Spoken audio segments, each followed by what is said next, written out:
Halo, selamat malam pemirsa. Apa kabar Anda? Belakangan ini memang banyak sekali informasi yang membuat kepala kita agak sedikit pusing ya. Karena informasinya ini juga buat deg-degan ya. Bagi para pemilik kendaraan bermotor ini juga merasa khawatir karena harus siap-siap mengeluarkan biaya yang lebih lagi. Di mana ada informasi bahwa pemungutan pajak baru ini naik hingga 66%. Artinya para pemilik kendaraan ini harus siap-siap dan juga bagaimana dengan penanganan dari pemerintah saat ini, bagaimana juga testimoni dari masyarakat akan kami hadirkan. Sudah hadir juga nanti akan kami bahas bersama dengan narasumber yang hadir di studio dan juga di Zoom. Terlebih dahulu kami sapa melalui Zoom ada Bapak Wiyadi Wianto, anggota Komisi DPR, Komisi 12 DPR melalui Zoom. Selamat malam, Pak Wi. Malam, selamat malam. Ya, malam. Baik, dengar dengan jelas. Selanjutnya ada Mas Ajib Hamdani, analis kebijakan ekonomi Apindo. Selamat malam. Kemudian juga sudah hadir bersama kami Mas Yutinus Prastowo, pengamat kebijakan publik. Selamat malam, nanti boleh digunakan mic-nya ya. Kemudian ada juga, kita akan mendengarkan bagaimana dengan pedagang mobil bekas. Sudah ada Mas Adityo Pratama, selamat malam. Kita juga akan mengajak untuk memberikan testimoni, ada Mas Brilian, mahasiswa dan juga karyawan swasta. Selamat malam. Sebelum kami hadirkan dialog hangat kami malam hari ini, kita saksikan informasi berikut ini. Setelah PPN untuk barang mewah naik 12% tahun depan, menjelang tutup tahun masyarakat dibuat heboh dengan dua pungutan tambahan pajak atau opsen, yaitu opsen pajak kendaraan bermotor dan biaya balik nama kendaraan bermotor yang ditetapkan sebesar 66% yang dihitung dari besaran pajak terutang mulai Januari 2025. Kebijakan ini berlaku sesuai amanat Undang-Undang Nomor 1 Tahun 2022 tentang hubungan keuangan pusat dan daerah. Salah satu tujuannya adalah untuk perluasan basis pajak. Dengan adanya penambahan opsen ini, pengguna kendaraan baru memiliki 7 komponen pajak yang harus dibayar. Sangat luar biasa dan sangat fantastik. Dalam arti kondisi pasar sangat sepi, boleh dilihat juga memang bahwa nggak ada pergerakan, seperti nggak ada pergerakan begitu.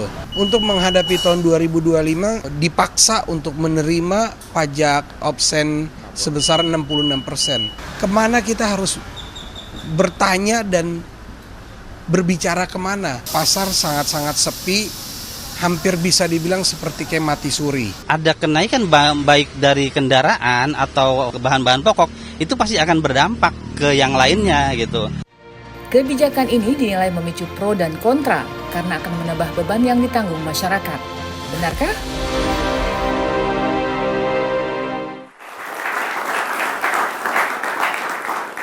Ada beban yang harus ditanggung lagi oleh masyarakat karena tadi juga sempat dikatakan beberapa testimoni mengatakan ada pro dan kontra, kemudian juga merasa keberatannya.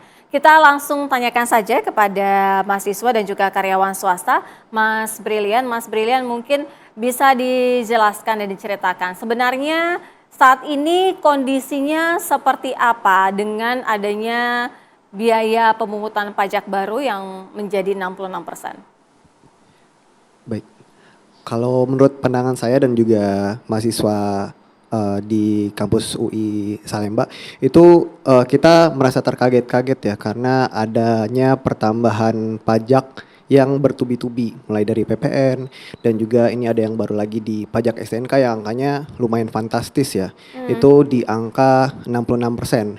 Saya juga sempat ngobrol sama Mas sebelumnya itu dari 2,9 juta itu 66% naik jadi sekitar 4,8 juta yang mana itu bukan naik lagi tapi itu loncat ya. Jadi kalau menurut pandangan saya itu pemerintah terkesan terlalu terburu-buru dan menurut saya itu terlalu banyak membebankan tambahan-tambahan biaya-biaya yang baru kepada masyarakat. Tapi saran saya sebagai mahasiswa yang mana pemerintah itu bisa agar lebih satu-satu gitu, jangan tiba-tiba langsung banyak gitu ya dibebankan pikirannya ya. Bener. Begitu. Artinya begini, harus bersiap-siap juga tapi artinya akan seperti apa untuk kedepannya dari pendapatan, kemudian mempersiapkan dari pemungutan pajak baru ini yang 66%. Yang pasti kita mungkin menyisihkan duit lebih banyak ya, yang awalnya itu mungkin untuk biaya-biaya kehidupan kita sehari-hari, itu akan lebih banyak dialokasikan ke yang tambahan pajak baru ini, yang mana itu PPN dan juga yang terbaru itu pajak SNK yang 66% ini. Begitu, Mbak. Baik, kita langsung tanyakan juga ke Pak Wi. Pak Wi, sejauh ini dari pemerintah daerah ini sudah mengumumkan tidak mengenai kebijakan ini yang sangat-sangat juga mengejutkan dari masyarakat karena beban ini akan semakin bertambah lagi? Saya justru juga terkejut juga dari mana dasarnya 66% itu. Karena kalau kita membaca Undang-Undang HKBP, itu kan Undang-Undang tahun 2022, yang dimana pada saat itu memang mengatur keuangan pusat dan daerah. Dan salah satu pengaturan pusat dan daerah itu adalah terkait dengan pajak kendaraan bermotor. Dan pajak kendaraan bermotor itu memang pada saat sebelum undang-undang ini dirubah, itu memang ada pembagian dari daerah yang dimana itu adalah antara provinsi dan kabupaten. Nah, itu pada saat itu adalah pembagiannya adalah 73%. Nah, dalam undang-undang itu dirubah menjadi 60-40. Itu makanya timbullah yang namanya opsen. Nah, inilah permasalahannya. Ada range yang bisa dinaikkan itu adalah antara 20 dan 12.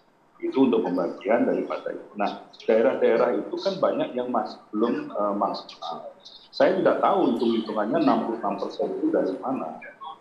Apakah itu dilihat dari pajak apa lagi? Karena permasalahan kalau kita bicara mengenai masalah undang-undang HKBP ini sudah jelas bahwa ini adalah merupakan keuangan daerah.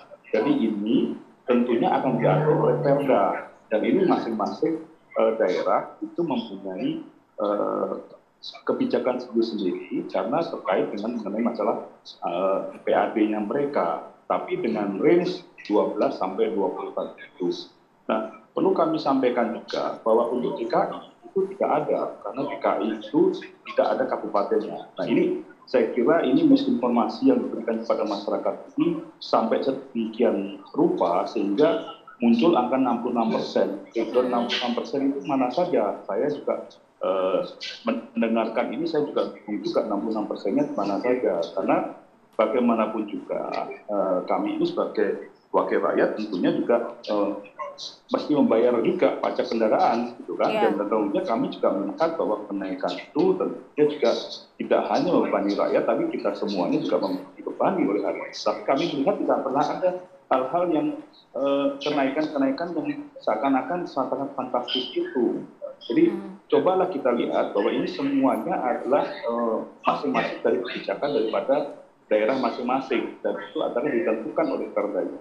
Jadi ini tidak ada kaitannya dengan pemerintah pusat, karena ini pengaturannya murni adalah di PAD daripada daerah. Gitu kan. Jadi ini jangan dikaitkan ini seakan-akan kebijakan dari pemerintah pusat, tapi aturan daripada Undang-Undang HKBP tahun 2022 memang betul sudah ada pengaturan. Jadi itu saya kira informasi yang jelas saya sampaikan. Baik, kalau dari Mas Justinus sendiri sebenarnya ini angka 66% itu dari mana ya bisa sampai naik 66%? Baik, terima kasih Mbak Sira. Selamat malam Pak Wihadi. Saya kebetulan dulu ikut ya pembahasan Undang-Undang HKPD, Undang-Undang Nomor 1 Tahun 2022. Jadi saya mau cerita latar belakangnya. Ini kayaknya banyak simpang siur, banyak ketidakjelasan karena mungkin publik terbawa ini nih, shock dulu ya, demam kaget PPN dulu ya. 12%. Padahal ini hubungan pusat dan daerah yang baik-baik saja hubungannya. Nah, saya mau jelaskan begini. Undang-undang lama, Undang-Undang pajak daerah retribusi daerah ya, Pak Ajib ya, Undang-Undang 28 2009, itu dulu mengatur ada pungutan namanya pajak kendaraan bermotor. Lalu ada bea balik nama kendaraan bermotor. Itu domainnya pemerintah provinsi. Dipungut lalu bagi hasil. Provinsi 70%, kabupaten kota mendapat 30%. Tantangannya apa? Yang mungut Pemprov, yang tahu kendaraan bermotor itu kan kabupaten dan kota sebenarnya. Iya. Tapi mereka tidak mungut, sehingga tidak optimal. Itu pertama. Kedua, bagi hasilnya pun sering terlambat.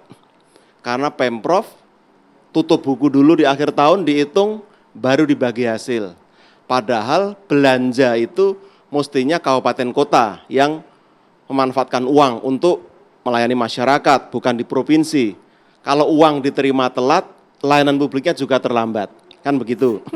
Nah di undang-undang baru ini, Undang-Undang 1 2022, dikenalkan option pajak. Logikanya bagaimana? Satu, supaya efektif, maka dipungut sekaligus saja. Daerah kabupaten kota tidak perlu nunggu bagi hasil. Hasilnya langsung dibagi pada saat pemilik kendaraan membayar pajak. Skemanya langsung dibagi dua. Yang satu bernama pajak kendaraan bermotor sama, lalu BBN KB sama, tarifnya sebenarnya turun. Kalau dulu maksimal 2%, sekarang menjadi 1,2%. Tapi sekaligus pemilik kendaraan bermotor membayar option 66% dari PKB atau BBNKB yang terutang tadi. Jadi otomatis kabupaten kota langsung mendapat uang saat pajak dibayar, tidak menunggu bagi hasil yang harus nunggu setahun atau mungkin malah nunggu 2 tahun. Jadi ini menguntungkan kabupaten kota sebenarnya. Karena langsung bisa punya uang untuk melayani masyarakat. Kan kita bayar pajak kendaraan untuk dapat layanan langsung ya. Iya. Pak Ajib ya, supaya jalanan mulus, tidak macet, dan lain-lain. Nah, sebenarnya ada yang menjadi dispute di lapangan.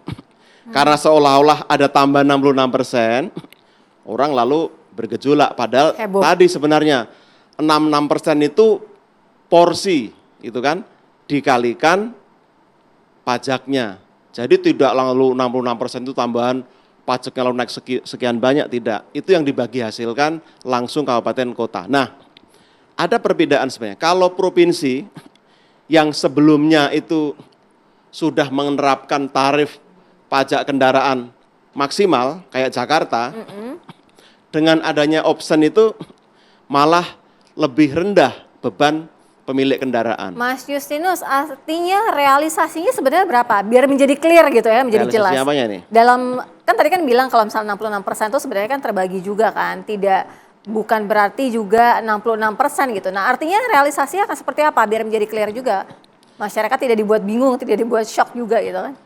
Ya mungkin harus diilustrasikan ya, mungkin nanti bisa dibuat ilustrasi. Kalau kendaraannya 100 juta, kalau dulu tarif pajak 2%, berarti kan bayar 2 juta. Iya.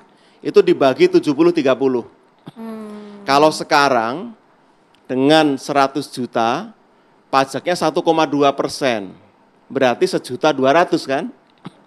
Lalu ditambah option 66% dari 1.200.000. Itu berarti berapa? Kalau dijumlah lebih rendah dibanding 2 juta sebenarnya. Tetapi ada provinsi, nanti Mas Rio lebih tahu. Ada provinsi yang saat ini belum menerapkan tarif maksimal. Sehingga kalau menggunakan skema 2 tarif dengan option tadi menjadi lebih besar. Itu yang sekarang akan berdampak ke masyarakat. Tapi saya teruskan. Pemerintah pusat menyadari itu. Bahwa daerah tidak sama. Ada resiko Mas Rio nanti ketika bayar pajak, lu kok naik? Nah, pemerintah tidak zolim, pemerintah mengatur. Di pasal 96 diatur. Pemda bisa memberikan insentif kepada masyarakat yang keberatan tidak mampu karena beban pajak tadi dapat diberi insentif sehingga beban pajaknya tidak berat atau tidak bertambah. Caranya bagaimana? Ini yang diatur oleh undang-undang. Nah, dalam waktu dekat Kemendagri itu akan mengumpulkan seluruh kepala daerah untuk sosialisasi agar tahu ini loh. Kalau daerah kayak Jakarta nggak ada masalah, karena kemungkinan malah lebih rendah beban pajaknya. Tapi daerah lain kayak Jawa Tengah pernah saya simulasikan, ada sedikit tambahan, maka bisa diberi insentif. Dengan cara apa? Bisa dikurangi. Dengan cara bagaimana? Pemda bisa bikin perda nanti untuk memberikan insentif pada masyarakat yang terdampak tadi. Jadi kita pastikan, karena dulu ini waktu bahas undang-undang, kebetulan Ikutan saya ikut, ini motivasinya baik. Ya. Satu, supaya daerah langsung dapat uang sekaligus bisa dipakai melayani masyarakat. Kedua, atas potensi beban diberi dukungan insentif sehingga tidak memberatkan masyarakat. Baik. Jadi masyarakat tidak perlu khawatir, Mas Rio CS yang pedagang mobil bekas tidak perlu khawatir. Dan sekali lagi terakhir, kalau dulu balik nama kan bisa berkali-kali ya Mas Rio ya. Ketika saya beli mobil bekas, saya balik nama, bayar biaya balik nama. Demikian terus. Sekarang diatur cukup sekali. Baik. Balik nama hanya untuk kendaraan baru. Selebihnya tidak ada balik nama lagi. Peluang bagi kita apa? Ada 53 juta kendaraan ternyata yang belum menyelesaikan kewajiban pajak dan balik nama. Itu potensi untuk kita semua. Lantas bagaimana dengan implementasinya? Akan kita bahas juga dari Apindo, nanti Mas Ajib akan menjawab juga dari Mas Adityo ya. Kami segera kembali usai jeda.